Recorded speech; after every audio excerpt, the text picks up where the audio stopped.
Bonjour et bienvenue à tous dans cette nouvelle application qui comporte un exercice sur la mécanique, sur la partie mécanique et plus spécifiquement sur la loi de Hooke et sur l'équilibre d'un corps soumis à deux forces.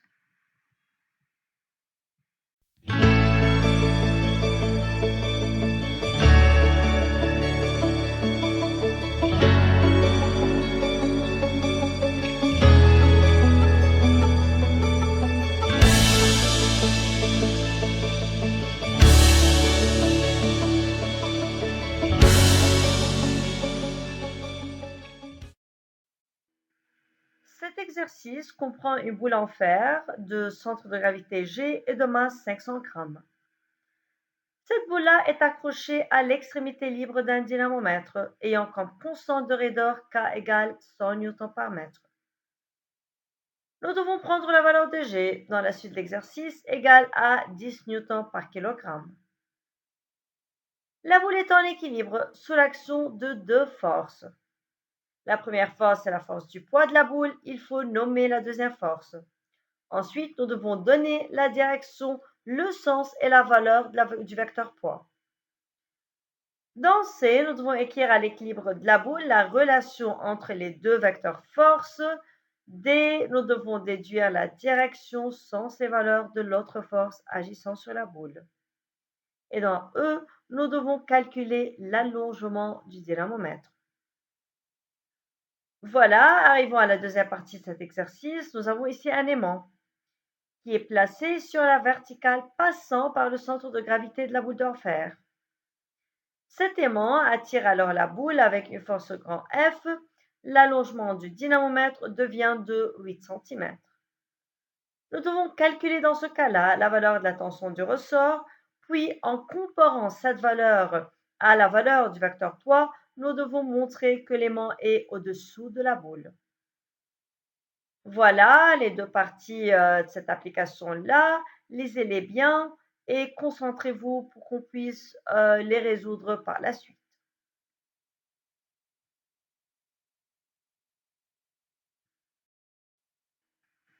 Essayons de simplifier la donnée de l'exercice en l'écrivant comme suit. Nous avons la boule ayant comme masse 500 grammes, mais bien sûr, nous ne devons pas laisser la valeur de la masse en grammes, il faut la convertir en kilogrammes pour être dans le système international. Alors divisons 500 par 1000 pour obtenir la valeur de la masse de 0,5 kg.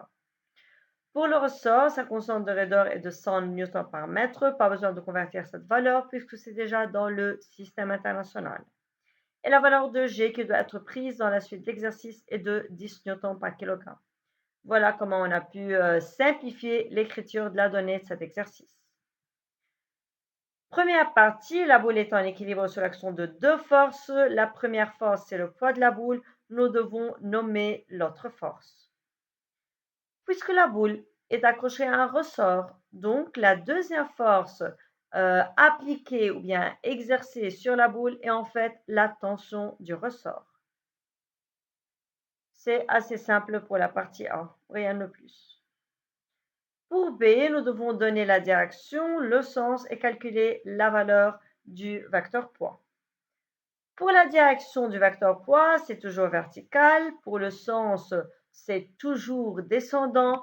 Et pour la valeur, nous devons calculer la valeur du poids en utilisant la formule suivante. P égale à m fois G. La masse est déjà donnée, c'est de 0,5 kg. G aussi donné, 10 newtons par kilogramme. Nous multiplions ces deux valeurs pour obtenir la valeur du poids, 5 newtons. Voilà comment on a pu calculer la valeur du vecteur poids. On a donné la direction et le sens du vecteur poids aussi.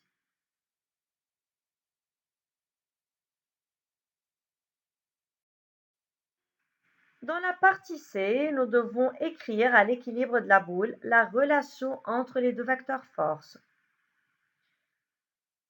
À l'équilibre de la boule, la somme vectorielle des forces agissant sur la boule est égale au vecteur nul. Et nous venons de dire qu'il y a deux forces exercées sur la boule. Il y a la force de son poids et la force de la tension du ressort, puisque la boule est en fait accrochée à un ressort. Donc, à l'équilibre de la boule, la somme vectorielle de ces deux forces est égale au vecteur nul. Alors, vecteur poids plus le vecteur de la tension du ressort est égal au vecteur nul. Ceci peut être écrit d'une autre façon en prenant vecteur t de l'autre côté de l'égalité. Alors nous obtiendrons le suivant. Vecteur p n'est autre que moins le vecteur t. Partie D. En déduire la direction, le sens ainsi que la valeur de l'autre force agissant sur la boule. Nous venons de dire qu'il y a la force du poids et aussi l'autre force agissant sur la boule est en fait la force de la tension du ressort. Donc, nous devons déduire sa direction, son sens et ainsi que sa valeur. D'après la relation précédente, vecteur P égale moins le vecteur de la tension du ressort. Donc, autrement dit, ces deux forces ont la même direction. Donc, puisque le vecteur poids est vertical, le vecteur de la tension du ressort sera aussi vertical. Ces deux forces ont le sens opposé, puisque vecteur P égale moins le vecteur T. Puisque le vecteur poids est vers le bas, le vecteur T sera vers le haut, puisque c'est opposé. Et pour la valeur, ces deux forces-là ont la même valeur. Donc, la valeur de la tension du ressort sera égale à la valeur du vecteur poids qui n'est autre que 5 newtons à l'équilibre. Voilà la direction, le sens et la valeur de la tension du ressort agissant sur la boule. Pour la partie E, nous devons trouver l'allongement X du dynamomètre. Ici, nous devons sûrement utiliser la loi de Hooke, qui dit que la tension du ressort n'est autre que K, la constante de raideur du ressort, multipliée par l'allongement du ressort. Nous devons trouver X. Alors, X sera égal à T sur K. Nous avons la valeur de T, on vient de la trouver dans la partie D, c'est de 5 newtons.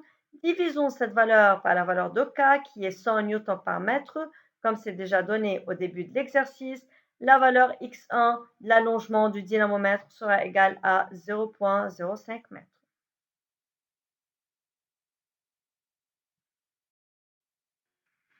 Dans la deuxième partie de cet exercice, nous avons un aimant qui est maintenant placé sur la verticale passant par le centre de gravité G, la boule. Cet aimant-là va attirer la boule avec une force grand F et va provoquer l'allongement du dynamomètre qui va devenir de 8 cm. Nous devons trouver dans ce cas-là la valeur T2 de la tension du ressort. Bien sûr, ici aussi, quand on va calculer T2, nous allons utiliser la loi de Hooke. T2 est égal à K fois X2. Et bien sûr, la valeur de X2 ne doit pas rester en centimètres. La valeur de X2 doit être dans le système international. Alors, ça doit être en mètres.